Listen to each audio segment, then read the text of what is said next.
on air and streaming live. CBS News Detroit at 6 starts now. Thanks for joining us tonight on CBS News Detroit at 6 o'clock. We are on the air and streaming on the CBS News app. I'm Jeff Skaversky.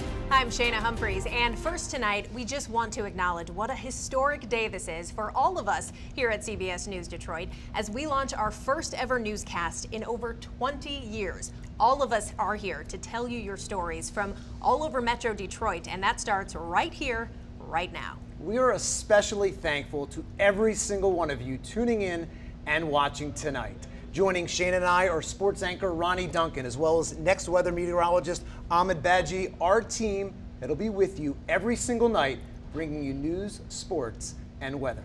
So let's get right to it. We're going to start with weather tonight because there is not only snow on the ground, Ahmed, but we have significant snow coming this week. Wouldn't you know it? We're just going to dive right on in. Yeah, we've got a pretty solid winter storm that is actually moving on in for the middle of our week, but the timing is really the key here, okay? So let's start to break it down actually for you and really show you how long it takes for this whole thing to move on through. So we already have some snow on the ground, right? And we are going to continue to actually see a little bit of it. Doppler radar nice and clear, so no worries there. This is actually something we do want to talk about. The temps holding in the 20s where we are going into the rest of the night are going to allow any of that snow that's melted to start to refreeze on the sidewalk or even on some of the area roadways, especially local roads. So if you haven't had a chance to get out there and salt just yet, might want to take care of that. But we're the next weather team, so let's focus right away on the next 7 days. We got the 30s here going into Wednesday. That's that winter storm. It starts after the morning commute, but it gets worse as the day goes on. We go into Friday, we get another little clipper and another one Sunday into Monday. And wouldn't you know it,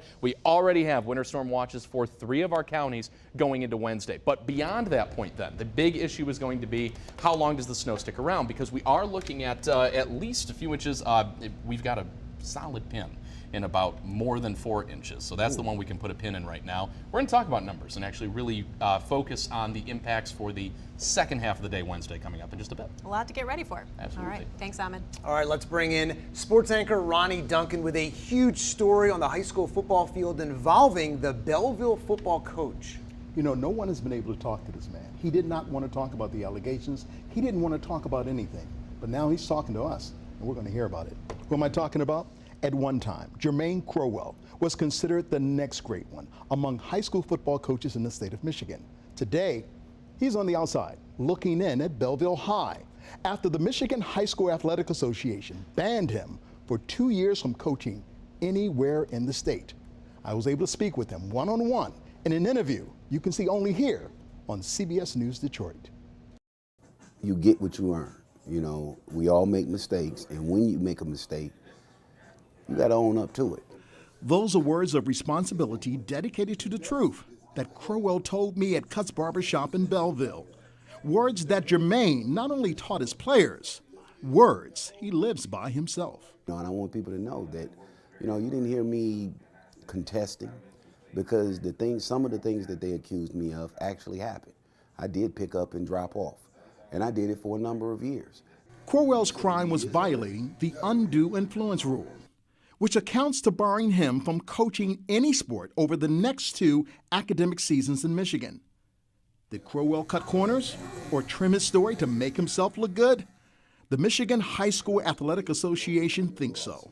Still, Jermaine stands strong on his principles, on why he did what he did. What did you do wrong? What I was accused of, I actually didn't do. You know, they accused me of the Crawford kid that's over at King. You know, he was in an interview with Mick McCabe, and during the interview, some type of way, Mick got a hold to, well, he practiced at Belleville. He did practice at Belleville.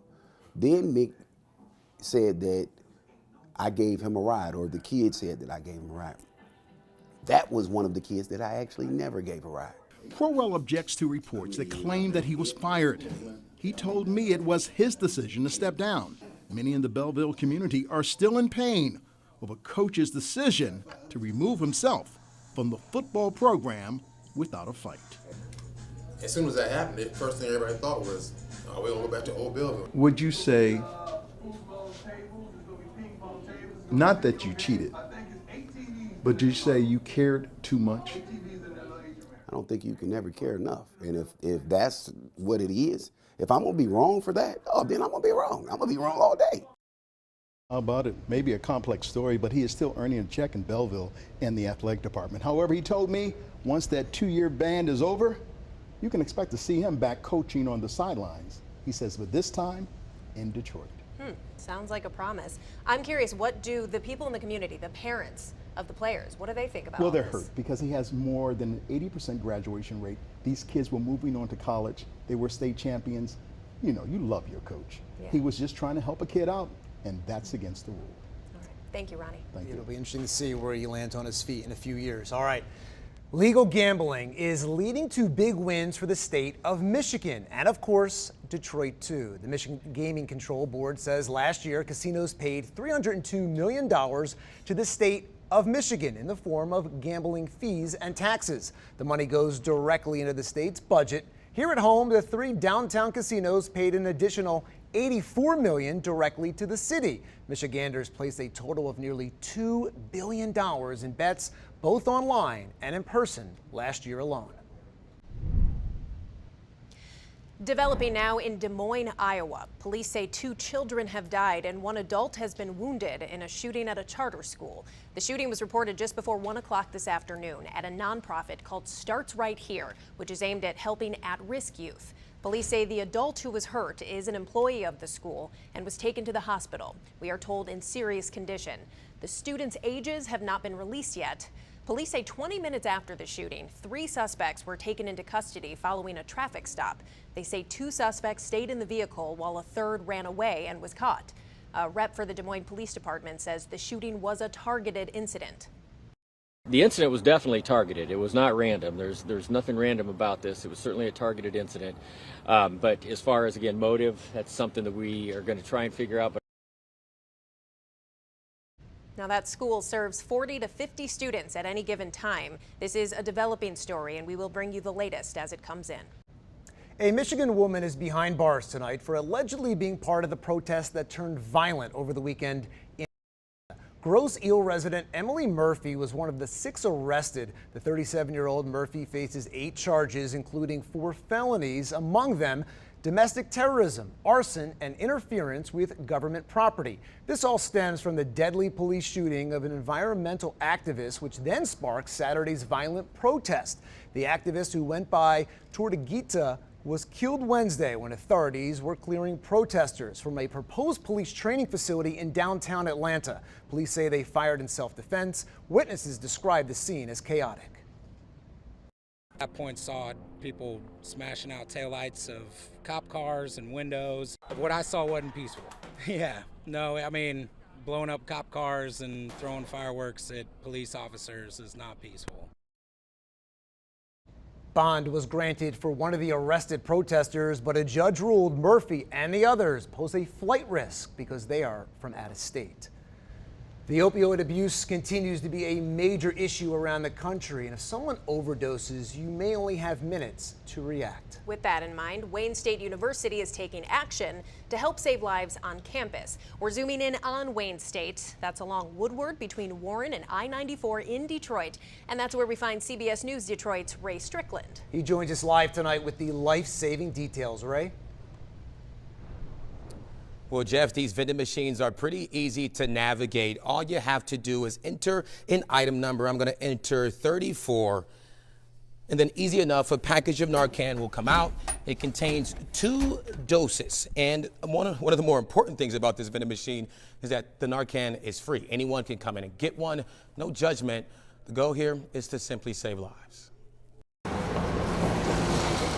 You can't put a dollar amount on a life. And at Wayne State University, that couldn't be more true. The opioid epidemic continues to wreak havoc on our communities. Matt Costello is the program manager of Wayne State Center for Behavioral Health and Justice in the School of Social Work. He's helping lead a program that's tackling the opioid epidemic head on, placing dozens of free Narcan vending machines in areas throughout Michigan, including here at Wayne State's undergraduate library. We wanted an area that had as much availability to the public as possible. So a facility that might be only open a couple days a week for 4 or 5 hours, while might have high need, might not have the reach that we're looking for. The idea isn't new. Costello says it was inspired by successful programs out of the Los Angeles and Cook County jails. Thanks to a grant from the state health department, the School of Social Work was able to create a program of their own. To date, Costello says more than 15 vending machines have been distributed in Michigan. He's hoping for 20 more this year. People who take a Narcan kit are not using it for themselves. They're getting it for somebody who they care about or who they know. What do you say to people who would suggest that these vending machines are only enabling people to use drugs, to use heroin and fentanyl? Why do we say vending? Because people are worth saving. It is certainly my hope, and I think the center's hope, that what we do is when a person administers or is administered a Narcan, that they then are connected with treatment. And Costello mentioned treatment. Another important part of these vending machines is this QR code you see here that you can scan and it will connect a person to local resources for treatment. But Costello says a perfect thing would be for the epidemic to be over to the point where we don't need these vending machines at all. Reporting live at Wayne State University, I'm Ray Strickland, CBS News Detroit. So important. Thank you, Ray. And you can find our Ray Strickland always working for you, telling your stories from Wayne County. He is working to get the answers you need in your community. For those of you watching in Detroit tonight, we are always on your block, around the clock. Watching anytime, anywhere, download the CBS News app for free. And going forward with that forecast, your next weather team tracking not one or two, but 3 different snow systems. We're making up for lost time. We'll talk about how much you can see on Wednesday. That's ahead.